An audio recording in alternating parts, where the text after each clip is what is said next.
Oke teman-teman, saya awali konten kali ini dengan sebuah pertanyaan. Perang argumentasi, berdialog, atau yang biasa kita sebut dengan berdebat, sebenarnya di dalam Islam itu dibolehkan apa tidak sih teman-teman? Berperang itu sebenarnya suatu perbuatan yang mudorot.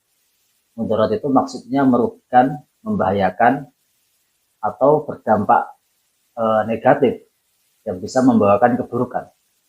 Tapi tentu semuanya akan kembali kepada niat atau motivasi dari pendebat itu sendiri. Dan kenapa banyak teman-teman seiman mereka terjun ke dunia perdebatan, meski tidak sedikit juga dari teman-teman seiman itu terkesan tidak mendukung, bahkan banyak yang mencoba menghentikan. Berdebat itu dari kata mujadalah, dan kata itu ada di ayat Al-Quran. Uda'u illa sabili rabbika bil hikmah wal mau'izatil hasanah wajadilhum billati hiya ahsan. Serulah manusia ke jalan Tuhanmu dengan hikmah dan beri pelajaran yang baik, dan jika berbantah-bantahan maka bantahlah dengan cara yang baik. Lalu di ayat yang lain, wala tujadilu ahlal kitabi illa billati hiya ahsan. Janganlah kalian berbantah-bantahan dengan ahli kitab kecuali dengan cara yang terbaik. Jadi bukan berarti berdebat itu tidak dibolehkan. Tentu dibolehkan dengan niat yang baik dan terlebih jika bisa membawa maslahat.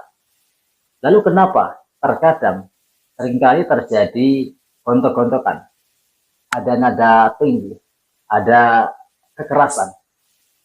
Kekerasan itu adalah hak daripada pendebat itu sendiri dalam diizinkannya membalas kejahatan argumen lawan. Dan itu seringkali terjadi ketika menghadapi seorang penghujat.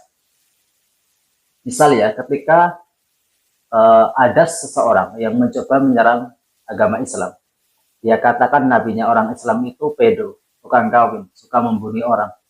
Lalu umat Islam dikatakan penyembah batu. Maka sebagai seorang muslim yang punya kewajiban menjaga kemuliaan Islam, kita wajib mengkonter, meluruskan syubhat dan fitnahan itu. Jadi kaidah di Islam itu ya, ketika ada seseorang berniat buruk kepada kita, misal ya, dia memukul dengan sengaja, maka kita punya toleransi membalas dengan yang setimpal. Nah, sama halnya ketika kita memasuki ranah perdebatan. Jadi berdebat itu adalah salah satu metode ilmiah dalam berbagi informasi atau mentransfer apa-apa yang kita ketahui. Lalu kenapa ada sebagian teman-teman seiman mereka tidak mendukung atau bahkan terkesan seperti banyak juga yang mencoba menghentikan? Ya tentu itu banyak sebab ya.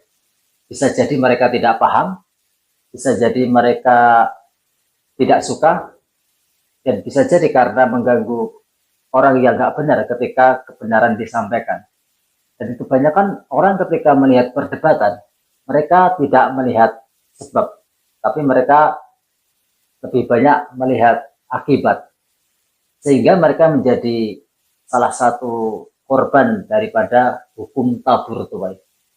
Maka setiap orang itu dituntut untuk selalu berhati-hati dalam bertindak. Karena apa yang kita lakukan akan selalu berdampak ke depan. Maka siapa yang menabur, maka dia akan menuai. Entah itu perbuatan baik ataupun perbuatan buruk.